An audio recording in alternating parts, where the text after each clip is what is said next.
The metal bucket crashed onto the pavement, the sharp clang cutting through the city's noise. Officer Grant smirked as she lifted the bucket higher, the afternoon sun reflecting off its wet edges.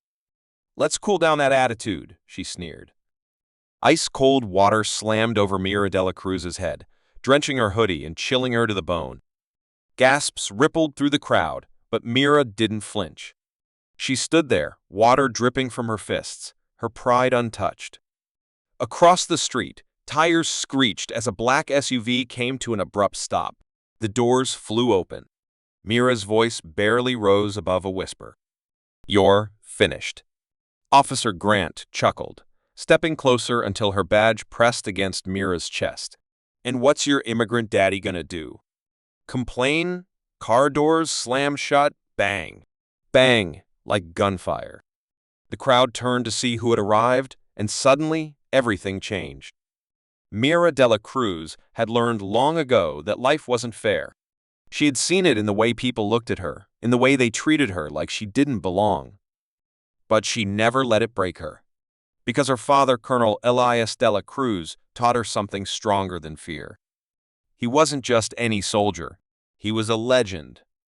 A man who had walked through fire, faced enemies with nothing but his bare hands, and never backed down. "Never throw the first punch," he had always told her, "but always throw the last." Those words burned in her heart as she stood, soaked, fists clenched, eyes locked on Officer Grant. Grant smirked. "What's your dad gonna do, huh? Run to the embassy?" The crowd snickered. Mira didn't react. She didn't have to, because they had no idea what was coming. It all started with a simple walk home. Mira de la Cruz had been minding her own business when Officer Grant pulled up beside her, flashing his lights. "You look suspicious," he said, stepping out of the cruiser. Mira frowned. "I'm just walking home." Grant smirked. "You people always make this difficult." His partner, Officer Blake, leaned against the car, arms crossed. "Want me to handle this?" Grant nodded. "Get the bucket." Mira's stomach tightened as she watched Blake disappear behind the cruiser. Moments later, he returned, carrying a metal bucket filled to the brim with ice water. "Last chance," Grant taunted. "Show some respect, or we help you cool off." Mira refused to back down. "You can't do this." Grant grinned. "Oops, whoosh." The freezing water crashed over her. Laughter echoed around her as her soaked hoodie clung to her skin. Her phone buzzed in her pocket. One missed call, Dad. Before she could react, Grant snatched it and tossed it into the gutter. "Now, who's coming to save you?" he mocked. Then bang. Bang. Car doors slammed shut. The crowd went silent. Mira lifted her head, eyes blazing. They were about to find out exactly who was coming. Heavy boots struck the pavement in perfect rhythm. The crowd turned as a group of men, moving like shadows, stepped forward. At the front of them was Colonel Elias de la Cruz. His presence alone was enough to silence the street. His sharp eyes swept over the scene. The overturned bucket, the drenched hoodie, the shattered phone in the gutter, his daughter standing proud despite it all. The air around them seemed to drop 20 degrees. Officer Grant stiffened.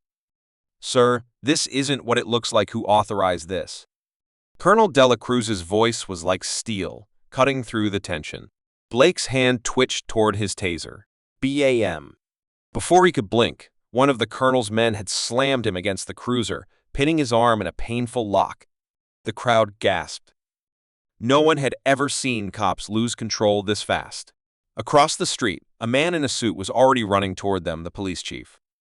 His face was pale, his steps frantic. "Colonel, please let's talk about this." But de la Cruz didn't move. His gaze was locked onto Grant. And the real punishment was just beginning. Colonel Elias de la Cruz bent down and picked up the empty metal bucket. He turned it over in his hands, his expression unreadable. Then, in one swift motion, clang, he slammed it onto the police cruiser's hood. The metal dented on impact, the sound echoing like a warning bell. Officer Grant flinched. Blake, still pinned against the car, looked like he wanted to disappear. "You'll want to call your mayor," Colonel de la Cruz said, his voice like ice. because this ends one way. Grant swallowed hard.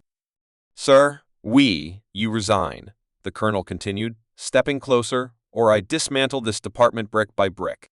The police chief fumbled for his phone, his fingers shaking as he dialed. He knew there was no arguing with a man like Dela Cruz. Mira stood beside her father, watching Grant tremble. She didn't have to say a word, her father had already done enough. Without looking at her, he handed her a pair of sunglasses.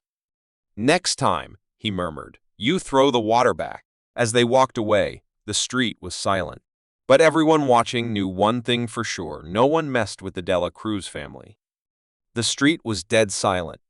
No one moved. No one spoke. The only sound was the faint ringing of the dented bucket, still vibrating on the police cruiser's hood.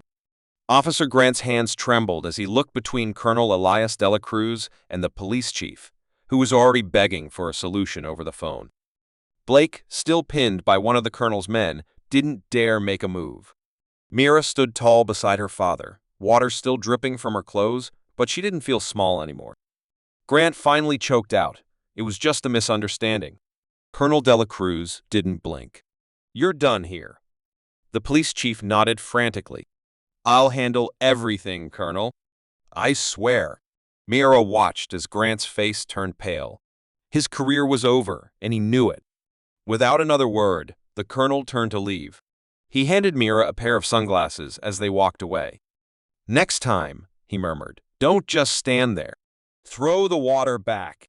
Behind them, the chief barked orders, and the entire precinct felt the Dela Cruz fire burn forever. If this story made you feel something, hit that like button and let us know your thoughts in the comments below. Type karma if you believe justice was served today. And if you enjoy stories where the underdog rises and bullies get what they deserve, we've got plenty more for you. Check out the playlist on your screen right now. You won't want to miss what happens next.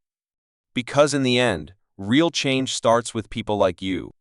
Every small action, every smart move, it all adds up. Stay strong, stand up for what's right, and remember, the fire inside you is stronger than anything they throw your way.